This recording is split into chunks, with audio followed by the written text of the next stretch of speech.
আউযুবিল্লাহি মিনাশ শাইতানির রাজিম। সম্মানিত দর্শকবৃন্দ, বাংলাদেশি সেবা পার্টির পক্ষ থেকে আপনাদের সকলকে জানাই সালামুন আলাইকুম। প্রশ্ন করা হয়েছে, কোনো প্রতারণামূলক আলেমকে কিভাবে চিনবেন? যারা ফ্রড করে যাচ্ছে, মৌলবীদের মধ্যে যারা ধর্মজীবী, আগুনখোর মৌলবী, এদেরকে চেনার উপায় কি? কোরআনের দুটি আয়াত যদি আপনার জানা থাকে তাহলে কোন মৌলবী ফ্রড করে যাচ্ছে, প্রতারণা করে যাচ্ছে, ধর্মজীবী করে যাচ্ছে চিনতে পারবেন। আপনার কাছে দুটি, সর্বোচ্চ তিনটি আয়াত থাকতে হবে। একটি হচ্ছে 2 নম্বর সূরা আল বাকারার 2 নম্বর আয়াত, যেখানে আল্লাহ বলছেন, যালিকাল কিতাবু লা রাইবা ফিহি হুদাল লিল মুত্তাকিন। এই যে লিখিত গ্রন্থ, এর ভিতরে কোনো সন্দেহ নেই, মুত্তাকিন যারা হতে চায় তাদেরকে গাইড করে। সন্দেহমুক্ত গ্রন্থ, সন্দেহমুক্ত গ্রন্থ যখন এটি, তখন এর মোকাবেলায় যত গ্রন্থ রয়েছে, ধর্মের হোক বা অন্য কোনো গ্রন্থ হোক, ইতিহাসের হোক, সিরাতের হোক, বালাগাতের হোক, উসুলের হোক, ফিকার হোক, ফতোয়ার হোক, অথবা হাদিসের কিংবা রেবায়াতের হোক না কেন, এগুলি সব সন্দেহযুক্ত।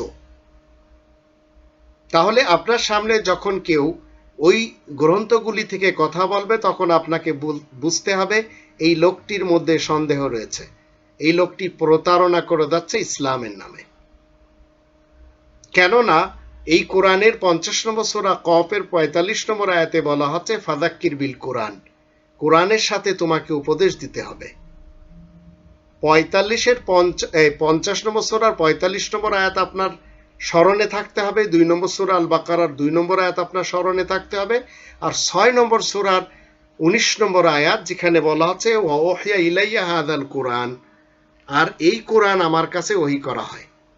এই তিনটি আয়াত যদি আপনার জানা থাকে, তাহলে ফরাডি মৌলবী যত আছে, ধর্মজীবী মৌলবী যারা আছে, এদেরকে আপনি চিনতে পারবেন, ওদের জাল থেকে আপনি বাঁচতে পারবেন।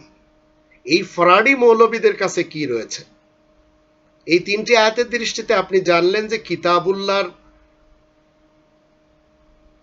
বিপরীত যত গ্রন্থ রয়েছে, ধর্মের মানে ধর্মের গ্রন্থ হোক অথবা অন্য কোনো গ্রন্থ হোক, কোনো একটি গ্রন্থ 100% সঠিক না, কারণ সেগুলি সব হচ্ছে সন্দেহযুক্ত, আর এটি হচ্ছে সন্দেহ মুক্ত। এটি আপনি ব্রেনে বসায় রাখেন।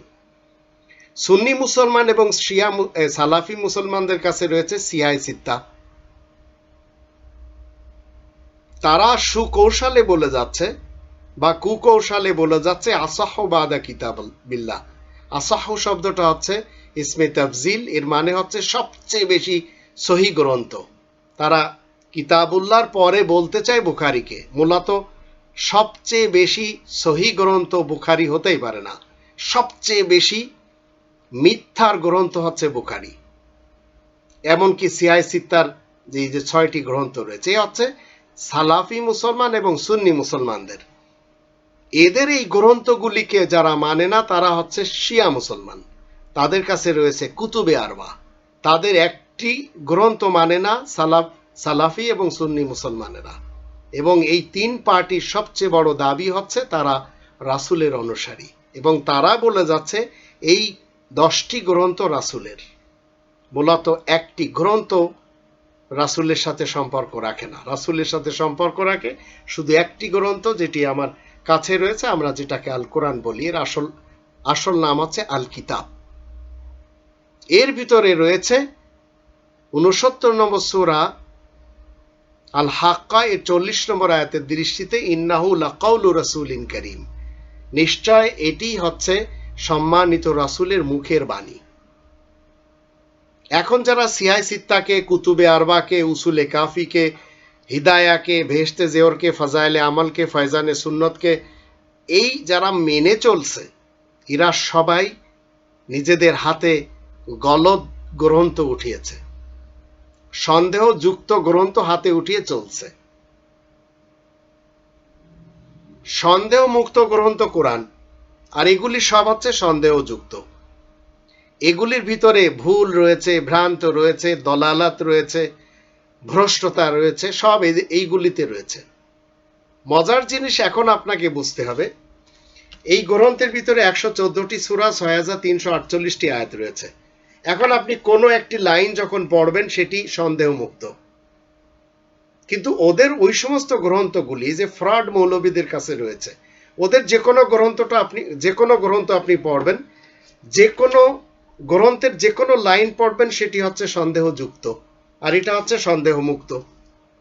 তো এর ভিতরে প্রত্যেকটা কথা, প্রত্যেকটা আয়াত, প্রত্যেকটা সূরা সবই সন্দেহ মুক্ত, আর ওদের কাছে যা রয়েছে সবই সন্দেহযুক্ত। যেখান থেকে আপনি পড়েন না কেন সেটা সন্দেহযুক্ত। এর ভিতর থেকে যেখান থেকে আপনি পড়বেন সেটা সন্দেহ মুক্ত। এতটুকু যদি জানতে পারেন তাহলে অনেক কিছু জানতে পারলেন। আপনার আশেপাশে যত আগুনখোর বক্তা, হুজুর, মৌলবী, ধর্মজীবী যারা রয়েছে এদেরকে চিনতে পারবেন। উলামায়ে সু, উলামায়ে ক্রাইম, এই প্রতারকদেরকে খুব ভালো করে চিনতে পারবেন। এরাই ধর্মশালা খুলেছে কোরআনের বিপরীত। আপনার আশেপাশেই রয়েছে এরা এর দিকে আসতে চায় না, কারণ এর দিকে আসলে মেহনত করে খেতে হয়, ওরা রাজি না। আর এই করোনা কালের এই যে কোরবানির সময় দেখবেন এরা খয়রাত করবে, আপনার পশুর কোরবানি দিচ্ছেন, এর চামড়াটা আমাদেরকে দেন। একবারও কিন্তু তারা বলবে না যে আপনি যে একজন সরকারি অফিসার, আপনার ইনকামগুলি হারাম, আপনি কি বলে রিবাখর হয়ে জাতির অনেক টাকা পয়সা আত্মসাৎ করেছেন বিভিন্ন কৌশলের মাধ্যম দিয়ে, আপনি এখন বড় একটা গরু কুরবানি দিবেন, এটি আপনার জন্য যেমন বৈধ না, তেমন তাদেরকে যে চামড়াটি দেওয়া হবে সেটাও তাদের জন্য বৈধ না। এই কথাগুলি তারা কিন্তু বলবে না। আপনার দুয়ারে এসে ভিক্ষুক সেজে বলবে এই প্রাণীর চামড়া, পশুর চামড়াটা আমাদেরকে দিন। তো এই কোরআন আপনাকে কোনোদিন খয়রাতি বানাবে না অন্তত। তাই আসুন এদেরকে চিনে নিই আর এদের থেকে দূরে থাকি। আর এরা যত ধর্মশালা খুলেছে, এদের কাছে যত খোয়ার রয়েছে, এই সব জায়গাতে যেন আমরা কোনোদিন আমাদের সন্তানদেরকে না দিই। দেখবেন এদের খোয়ারের যারা পরিচালক, যারা দেখাশোনা করে, দেখবেন মাঝে মাঝে শুনবেন অমুক খোয়ারের অমুক হুজুর বলৎকার করে ধরা খেয়েছে, অমুক খোয়ারের অমুক হুজুর সে ধর্ষণ করেছে।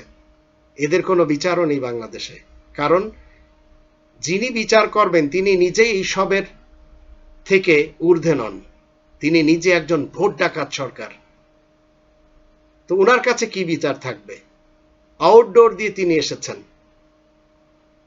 আর শ্যাপলা চত্বরে যে ঘটনাটি তিনি ঘটিয়েছেন, তারা ইনার মার দেখে মা বলতে রাজি হয়ে গেছে, এখন ওনাকে কওমি জননী বানিয়েছেন। এই হজবরলের ভিতরে আমাদের বাংলাদেশ। তাই ফ্রড মৌলবীদের যদি আপনারা না চিনতে পারেন, তাহলে ফ্রড পলিটিশিয়ানদেরকেও আপনারা চিনতে পারবেন না। প্রথমে ফ্রড মৌলবীদেরকে চেনার জন্য 3টি আয়াত আপনার স্মরণে রাখুন। 2 নম্বর সূরা আল বাকারার 2 নম্বর আয়াত, 50 নম্বর সূরা কফের 45 নম্বর আয়াত, 6 নম্বর সূরা আল আনামের 19 নম্বর আয়াত। এটি সন্দেহমুক্ত। আর বাকি যত কনস্টিটিউশন, যত গ্রন্থ, ধর্মের হোক বা ইতিহাসের হোক বা উসুলের হোক বা লাগাতের হোক, যত ধরনের গ্রন্থ রয়েছে সেগুলি সবই সন্দেহযুক্ত, আর এটি সন্দেহ মুক্ত। আর যত পলিটিশিয়ান রয়েছে যারা কোরআনের বিপরীত কোনো তন্ত্র মন্ত্র ইজমকে মানবে, তাদের কাছে যে কনস্টিটিউশন রয়েছে সেটি বারবার পরিবর্তন করা যায়, কারণ সেটি হচ্ছে সন্দেহে ভরপুর। এর ভিতরে কোনো সন্দেহ নেই। তাই এই কনস্টিটিউশনের জন্য বাংলাদেশি সেবা পার্টি কাজ করে যাচ্ছে। আপনাকে প্রথমে ধর্মজীবী আগুনখোর ইবলিস এবং শয়তান মৌলবীদেরকে চিনতে হবে। উলামায়ে ক্রাইম যারা রয়েছে, দরবারি মৌলবী যারা রয়েছে, এদেরকে চিনতে হবে। তারপরে আপনাকে চিনতে হবে দুর্নীতিবাজ পলিটিশিয়ানদের। তারপরে যে আপনি আসতে পারবেন এই কোরআনের দিকে। নইলে এরা সবসময় জাতির জন্য সুপথে যে জাতি আসতে পারে না, এর জন্য এরাই বাধা হয়ে দাঁড়িয়েছে। আর এরা সবাই একে অপরের পরিপূরক, একে অপরের মাসতুতো ভাই। আমরা সবাই কিন্তু জানি নুসরাত বোনের সাথে যে মৌলভী সাহেব কুকর্ম করেছিলেন তিনি এখনো জীবিত, যার ছত্র ছায়ায় ওনারাও জীবিত, কিন্তু নুসরাত বোন চলে গেছেন পৃথিবী ছেড়ে। এদের বিচার কখনো হবে না। আপনাকে দেখাবে ফাঁসি হচ্ছে, ফাঁসি হবে না। সাগররণীর খুনিদের বিচার হয়নি। আরো কত বোন যে আছে আমাদের দেশে যাদের আবরার হত্যারও খুনিদের, এসব বিচার হবে না, আপনাকে দেখাবে। কারণ সব খুনিদের একজন মহাখুনি আছে, সব চোরদের একজন মহাচোর আছে, সব দুর্নীতিবাজদের একজন মহা দুর্নীতিবাজ আছে। গণভবনে থাকেন তিনি। উনাকে আপনি আমি যদি জিজ্ঞেস করতে পারি তাহলে উনি বলে দেবেন যে এই গণভবন হয়েছে এই মুহূর্তে চোর বানানোর, ছেঁচড়া বানানোর, দুর্নীতিবাজ দুষ্কৃতিকারী বানানোর, ভ্রষ্টাচার এবং নৈরাজ্য সৃষ্টিকারী বানানোর আখড়া। সত্য কথা যদি না বলতে পারেন পরকালে আপনার বিরুদ্ধে ফেরেশতারা কেস করবে, তখন আপনি কোথায় যাবেন? আর শেখ হাসিনার ভয়ে আপনারা কথা বলতে পারছেন না, ধিক্কার আপনাদের উপরে। আপনারা দুর্নীতিবাজ পলিটিশিয়ানদের বিরুদ্ধে কথা বলতে পারছেন না, উলামায়ে ইবলিসদের বিরুদ্ধে কথা বলতে পারছেন না। কবে বলবেন? সত্য বলার কথা তো আমরা ছোটবেলায় শিখেছি, সদা সত্য কথা বলিবে। কখন বলবেন? কোরআন তো বারবার বলে। 9 নম্বর সূরা আত-তাওবার 119 নম্বর আয়াতে আল্লাহ বলেন সত্যবাদীদের সাথে থাকতে। 33 নম্বর সূরা আল আহজাবের 70 নম্বর আয়াতে বলা হচ্ছে সত্য বলতে। 22 নম্বর সূরা আল হজের 30 নম্বর আয়াতে বলা হচ্ছে মিথ্যা পরিহার করতে। আজ আমাদের এই দেশ, স্বাধীন মুসলিমদের বাংলাদেশ, কবজায় হয়ে গেছে হিন্দুদের। আর এইচটি ইমাম তো বলেই দিয়েছেন হিন্দুদের একটু বেশি পদ দেওয়া হয়েছে। কোনো কথা নেই, পদ দিয়েছেন ভালো কথা। হিন্দুরা যখন জোরপূর্বক মুসলমানদের উপরে জোর জবরদস্তি চালাবে এদের থেকেও ছিনতাই হয়ে যাবে দেশ। তাই অপেক্ষা করুন, জালেম শাসকেরা যখন যখন মৃত্যুবরণ করবে তখন তখন জাতির লোকেরা মিষ্টি বিতরণ করবে। আমরা যদি আজও ঠিক না হই আর ঠিক হওয়ার সময় নেই। তাই প্রথমে আপনাকে ফ্রড মৌলবীদের চিনতে হবে, তারপরে চিনতে হবে আপনাকে ফ্রড পলিটিশিয়ানদের।